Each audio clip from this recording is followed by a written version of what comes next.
और आज के इस वीडियो में हम सीखने जा रहे हैं ट्रांसलेट करना। तो चलिए जानते हैं हिंदी से इंग्लिश और इंग्लिश से हिंदी। एक दिन एक दिन जब एक दिन जब मैंने सोचा एक दिन जब मैंने सोचा कि उज्जैन के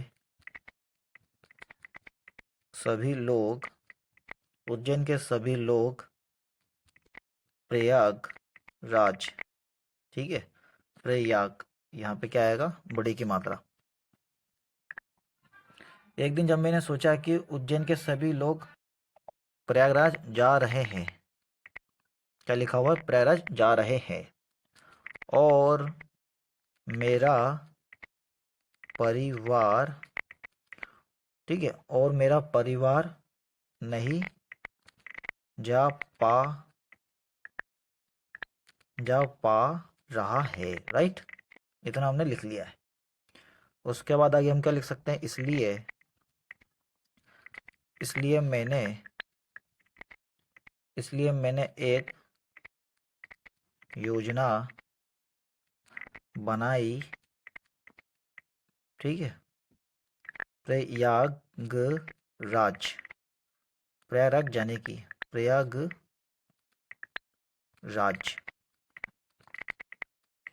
प्रयागराज जाने के लिए अपने अपने दोस्तों के साथ में। राइट,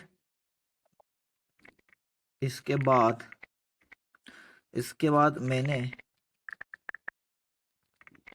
सबको सूचित किया या जानकारी दी, बात एक ही है। या तो आप डिनोट लिख लो, ठीक है, या गिव इंफॉर्मेशन लिख लो, इंग्लिश में बात एक ही है। राइट, तो चलिए जानते हैं। अब हम करते हैं ट्रांसलेट इसका। अब क्या लिखा हुआ है, बिल्कुल बेसिक से एडवांस तक मैं आपको बताऊंगा। एक दिन, अब एक दिन को क्या बोलते हैं इंग्लिश में, वन डे। जब मैंने सोचा कि, व्हेन आई थॉट, मैंने सोचा कि। अब की को इंग्लिश में क्या बोलते हैं, दैट, क्या बोलते हैं, दैट। उसके बाद देखें अब, उज्जैन के सभी लोग प्रयागराज जा रहे हैं।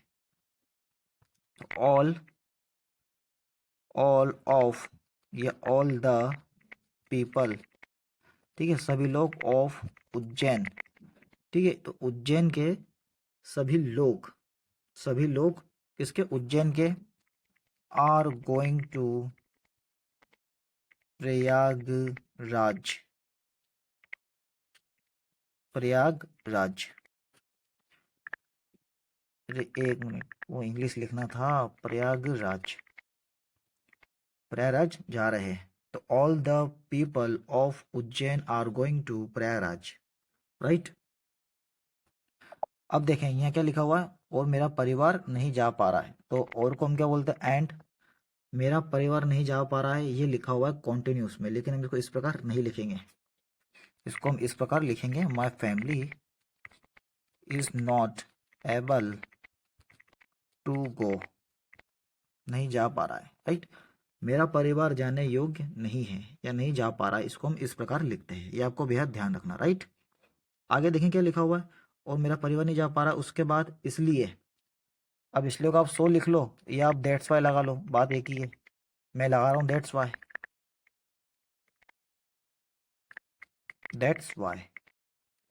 ठीक है। इसलिए मैंने एक योजना बनाई, आई मेड एन ऑर्गेनाइजेशन, ठीक है। एन क्यों लगाया मैंने, क्योंकि यहाँ पे क्या आर्टिकल आ गया हमारा, ऑर्गेनाइजेशन। राइट, तो इससे पहले हमको एन लगाना पड़ता है।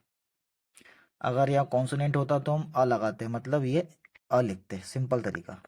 क्योंकि यहाँ पे क्या ओ लिखा हुआ है, फर्स्ट वर्ड जो लिखा हुआ है ऑर्गेनाइजेशन में, तो हमने क्या करा, एन लगाया। इतना आपने समझ लिया। कहाँ पे जाने के लिए, एक योजना बनाई प्रयागराज जाने के लिए, ठीक है, to Prayagraj Prayagraj of going के लिए आ रहा है तो फॉर गोइंग लगाएंगे, ऑफ नहीं लगाएंगे, क्या आता तो हम लिखते हैं। फिर रहा जाने के लिए, जाने के लिए अपने दोस्तों के साथ में, ठीक है। तो विथ ऑन फ्रेंड, ऑन को हम क्या बोलते हैं, अपने, अपना, या हम खुद या खुद का, ठीक है। ये चारों सीन्स हमने हमारे क्या में आते हैं, ऑन में आते हैं। विथ ऑन फ्रेंड्स, क्योंकि यहाँ पे क्या लिखा हुआ है, दोस्तों, दोस्तों लिखा हुआ है, इसलिए हमने क्या करा, फ्रेंड्स यानी एस लगाया। तो विद तो हमने लिख दिया के साथ में। उसके बाद देखेंगे यहाँ क्या लिखा हुआ है, इसके बाद। अब इसके बाद तो इंग्लिश में क्या बोलते हैं, आफ्टर दिस, आफ्टर दिस या हियर आफ्टर, ठीक है। मैं यहाँ लिख देता हूँ हियर आफ्टर, हियर आफ्टर, ठीक है। इसके बाद आगे देखें क्या लिखा हुआ है, मैंने सबको सूचित किया, मैंने क्या करा, सबको सूचित किया। तो आई गेव इंफॉर्मेशन, क्या लिखा हुआ, इंफॉर्मेशन टू एवरी वन, ये हमारा क्या हो गया, प्रोनाउन, एवरी वन। हमने क्या करा, सबको सूचित करा, I gave information to everyone. इसको आप चाहो तो दूसरी तरह से भी आप बना सकते हो, जैसे जैसे आप यहाँ देखिए, आई डेनोटेड, ठीक है, आई डेनोटेड, मैंने सबको सूचित करा, इसमें ही वो आपका नाउन और वर्ब दोनों आ गए इसमें, डेनोटेड टू एवरी वन। एक ये सेंटेंस हुआ और एक ये सेंटेंस हुआ, दोनों राइट है, आप चाहो दोनों में से कोई सा भी लिख सकते हो। फिलहाल मैंने यहाँ क्या, गिव वाला लिखा हुआ है, ठीक है। तो हमारा ये एक पैराग्राफ बन के तैयार हो गया, हिंदी से इंग्लिश और इंग्लिश से हिंदी। आशा करता हूँ मेरा ये वीडियो आपको पसंद आया होगा। कल मिलते हैं एक नए टॉपिक के साथ, एक नए अंदाज में। लेकिन उससे पहले मैं आपको कुछ बेसिक चीज़ बताने जा रहा हूँ, बेसिक से एडवांस तक, आप उसको समझिएगा, पढ़िएगा। देखिए पैराग्राफ को मैं ऊपर कर रहा हूँ ताकि थोड़ी स्पेस मिल जाए टाइप करने के लिए। जैसे यहाँ लिखा हुआ है मैंने, फर्स्ट क्या लिखा हुआ है, सपोज दैट, मान लीजिए। दूसरे नंबर का, बाय द टाइम, जब तक।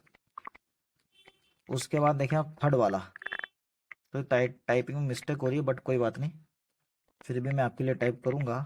कुछ प्रॉब्लम्स हो गई है, इसको इम्प्रूव करना है मुझे। बस इसलिए, क्या लिखा हुआ है, बस इसलिए कि। चौथे नंबर का,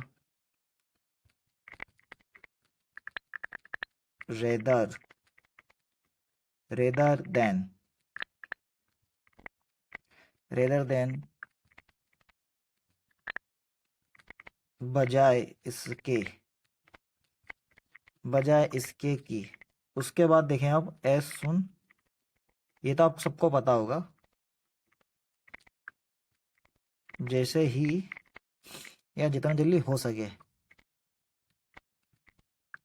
इवन, क्या लिखा हुआ, इवन थॉ, इवन थॉट, क्या मतलब है इसका, फिर भी। अच्छा, फिर भी को हम क्या बोलते हैं इंग्लिश में, देखें यहाँ 7वां नंबर पे क्या लिख रहा हूँ मैं, देन अल्सो। देन का मतलब क्या है, फिर, और भी का मतलब है देन अल्सो, ये फिर भी। तो ये बेसिक चीज़ थी आपके सामने जो मैंने रखी। Thank you so much for watching my video. कल मिलते हैं एक नए टॉपिक के साथ, एक नए अंदाज में।